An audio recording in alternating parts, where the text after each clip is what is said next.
लग्न झालेल्या मुलीनं तर खूप चाणाक्ष असायला हवं. हातात अगदी माती जरी आली ना तरी त्यातले सोन्याचे कण वेचता यायला हवेत. प्रतिकूल परिस्थितीला सुद्धा अनुकूल करण्याची खूबी आपल्याला जमायला हवी. आम्हाला नेहमीच वाटतं, आम्ही नेहमीच ऐकत आलो आहोत, संसाराच्या सुखाची पहिली पायरी असते समंजस मनमिळावू पत्नी. पत्नीनं घरादारात एकोपा ठेवायचा असतो. पत्नीनं पतीची बुद्धीनं तेजानं आरोग्यानं साथ द्यायला हवी.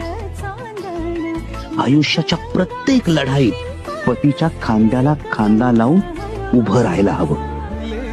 तो खरा संसार. आबासाहेब, आम्हाला हे का सांगताय? प्रत्येक बापाला आपल्या लेकीला हे कधी ना कधी सांगायचं असतं बा, म्हणून सांगितलं.